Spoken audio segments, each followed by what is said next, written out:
go, boys. The temperature went back down, but we did have a spike in temperature, and we had a service engine soon light blinking at us. We're gonna delve into what we think is going on here. We got our little scanner here. Earlier, it was at 228 degrees, which is a little warm. So we're gonna discuss how we had lack of power and a temperature spike and what that means and what we're gonna have to do to try and cure that. Stick around, here we go.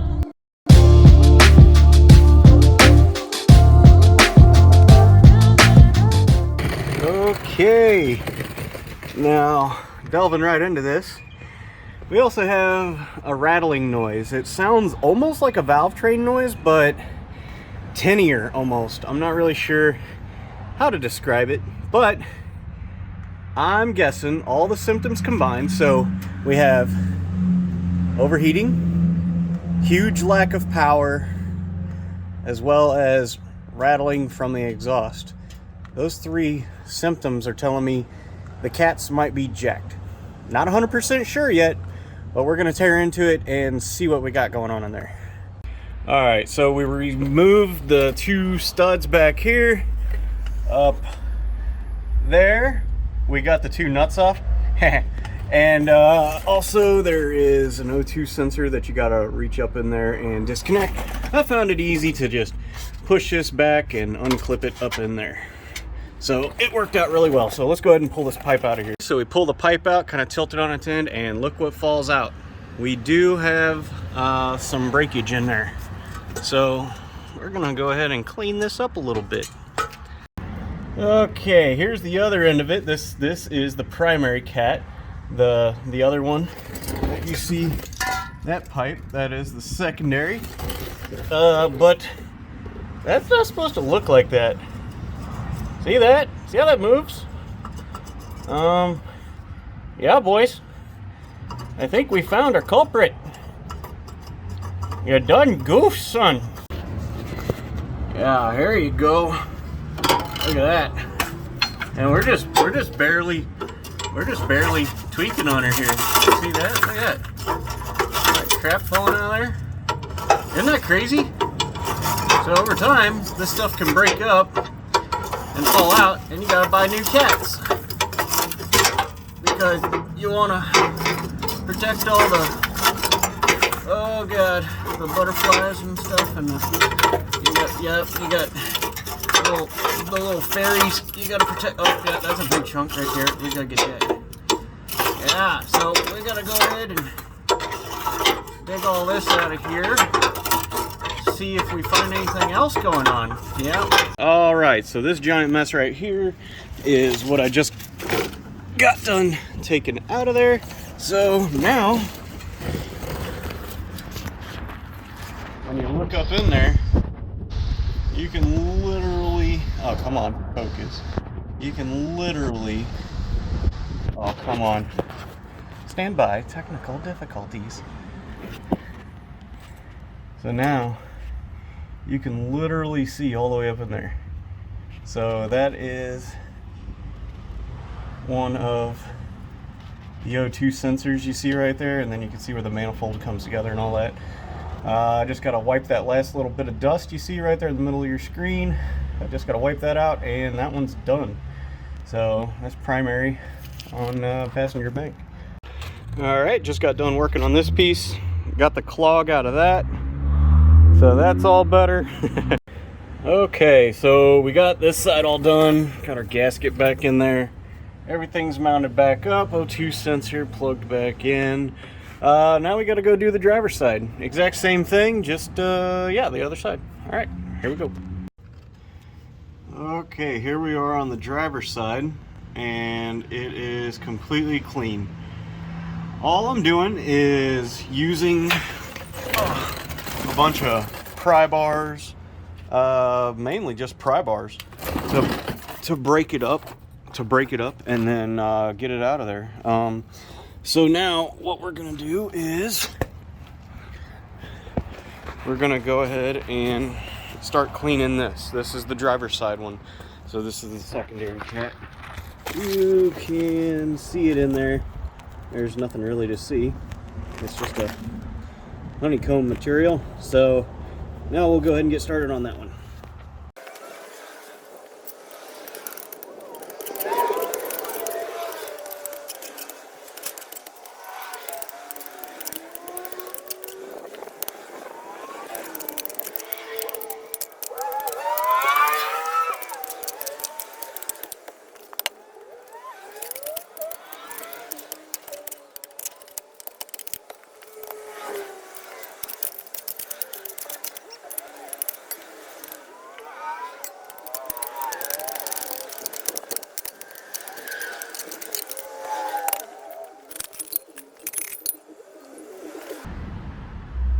Perfect. All clean. Now let's reinstall it. First things first, we're going to go ahead and wrap this ratchet strap around the exhaust. What I'm using that for is to pull back on the exhaust so I can get the pipe in there with the secondary pad in it. There's not enough room, so we just make a little room, ratchet, ratchet, ratchet, pull it back, and stuff the pipe up in there. There you can see that stud that's still stuck in there? The studs that are in the primary cat as well as this one that stayed in this back cat is what makes it a little bit difficult to get in there. Now, if it had all been just bolts rather than studs and nuts, it'd probably be a little easier, but it's whatever. Don't forget about the O2 sensor. Don't forget about the gasket. Gotta have that on there. The O2 sensor. The electrical connection for the O2 sensor. Dude. The electrical connection for the O2 sensor. It's green. It's right in front of your face. You're gonna have to get that. The electrical connection for the O2 sensor, dude.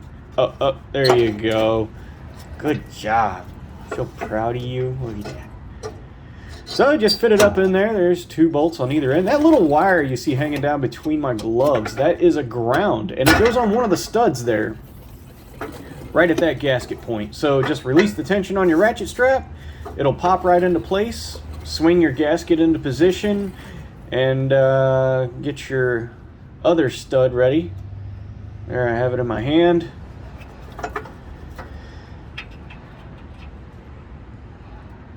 Oh, don't forget the ground strap. There you go. You got it.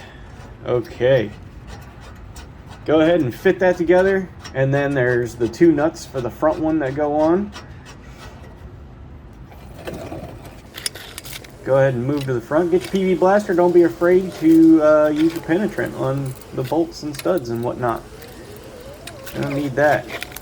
Go ahead and get the nuts on there. Grab your impact. I used a long extension, a wobbler, and just a socket. Deep well socket. As you can see here, impact made real short work of this whole job.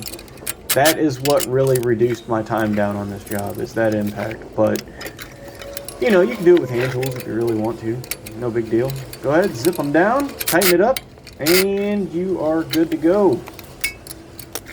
Do that. Don't forget your O2 sensor clip on. It's up inside there. It just snaps on a little bracket and then you snap the wires together. No big deal. So as you see here, that's where we separated it, right there and back there. So we are all in.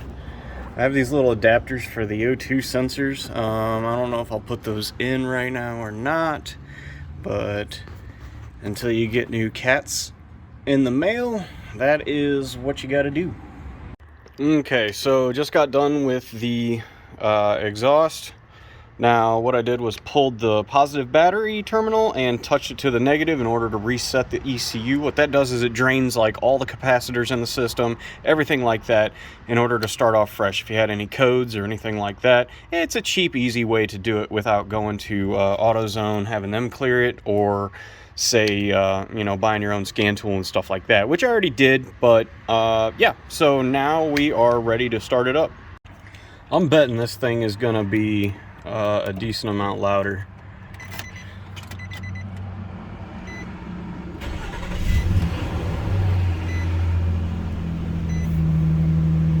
Ooh.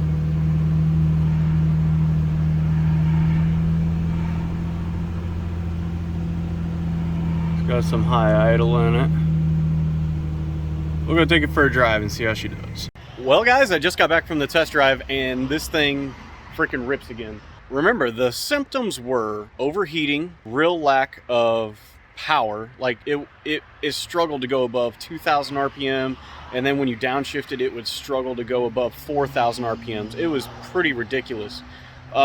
It sounded like you could hear, it almost sounded like a heat barrier shield. That's what it sounded like that was rattling around in there. But what that was the passenger side cat had, the honeycomb had come separated from the side of the chamber and had whittled its way down over time in order to try and fit out that little hole.